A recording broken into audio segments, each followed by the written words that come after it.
There's a new report from a group called Oxfam that had basically warns that the richest 85 people across the globe have as much money as the poorest 3.5 billion people in the world's population. That is horrible. Look, and people tell me, no, income inequality, it's just an invention of the leftists. No, income inequality exists. This is proof of that. 85 people, less than 100, have more wealth than 3.5 billion people. There's something wrong with that. And this report from Oxfam actually says that, hey, this isn't an accident. This was by design. They said, quote, this is driven by a power grab of wealthy elites who have co-opted the political process to rig the rules of the economic system in their favor. No shit. That is exactly what's going on. Now, I want to point out some of the worrying trends that they had pointed out in this study. And of course, they said that almost half of the world's wealth is now just owned by 1% of the population. The wealth of that 1% amounts to 110 trillion. That is 65 times the total wealth of the bottom half.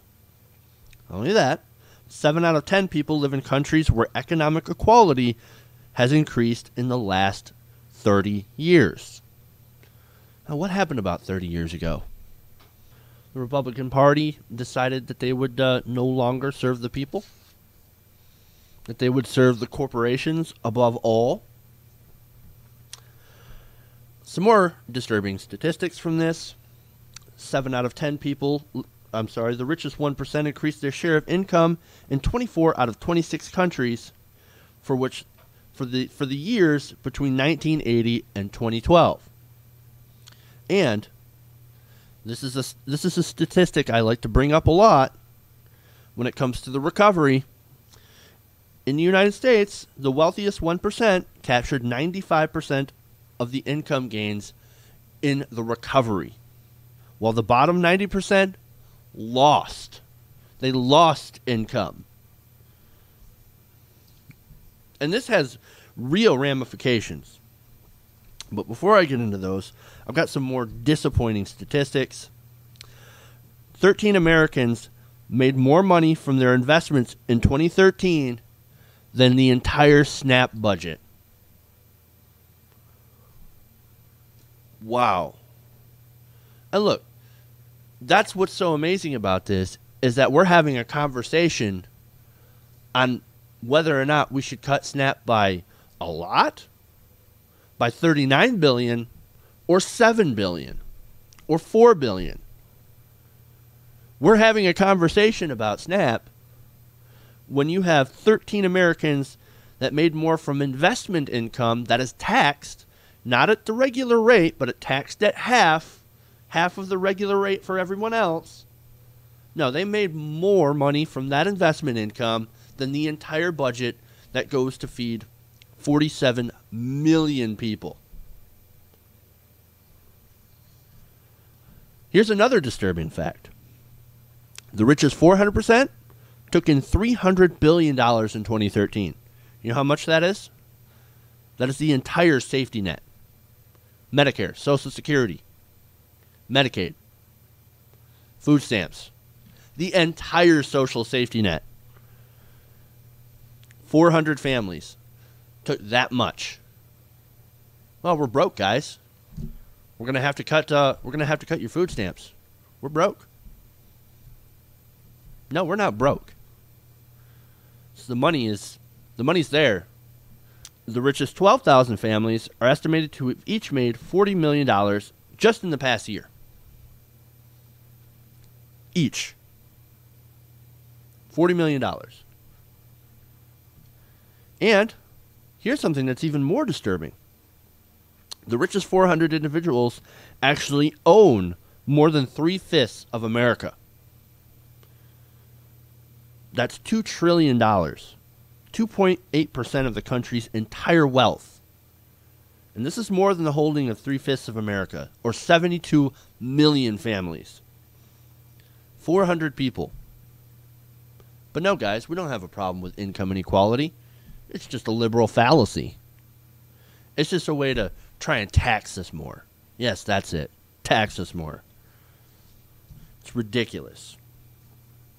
Now, getting back to the Oxfam study. The Oxfam study had a couple of recommendations to try and fix some of this income inequality. Now, obviously, they're not going to be all that popular. They said that they should work to having a global goal to end extreme economic inequality in every country. Now, they want this to be basically a goal from 2015 on. They also want stronger regulation of markets to promote sustainable and equitable growth. Well, that's not going to happen. That's not going to happen when the corporations actually control the government, which is what we have now. And they also suggest that they should curb the power of the rich to influence political processes and policies that best suit their interests. Well, I've actually got a cure for that. I know exactly where you can go. You can go to wolf-pack.com. Become part of the solution. Get the money out of politics. Maybe then we can do all these other things. But there's more. They make more suggestions. They want to crack down on financial secrecy and tax dodging. You know, we're losing a lot of revenue from corporations and wealthy individuals putting their money in the Cayman Islands. I mean, there's enough holes in our tax system to drive a truck through. We can close those loopholes. We can do something about that. We just need the political will. As I reported before, we don't have the political will because, well, for one, Congress, half of Congress is worth over $1 million. And they always vote with their class. They always vote with the wealthy. Investment in universal access to healthcare and education. Well, we're trying that here, but it's not exactly working very well with Obamacare because they continue to try and kill it. And public option, forget about it. That never even had a chance here in America. In education, you see what's happening to our education system. We're continuing to cut, we're continuing to roll back, and we're doing a lot of things wrong. Focusing mainly on how to create mindless automaton workers to work in jobs that don't exist anymore. That needs some major, major overhauls before we can be competitive again in education. Another of their suggestions is progressive taxation. Once again, we don't have a lot of that. Our system is supposed to be a progressive system, but it's not. Like I mentioned before, it's got so many loopholes, deductions, where the wealthy actually pay less than regular people, than the middle class. And of course, there's strengthening wage floors, like, for example, raising the minimum wage to at least $10.10, which is one of President Obama's policy priorities, and strengthening workers' rights, which have continuously been under assault. We're doing everything wrong to fight income inequality. We're strengthening that inequality. We're going the complete wrong way. And finally, of course, removing the barriers to equal rights and opportunities for women.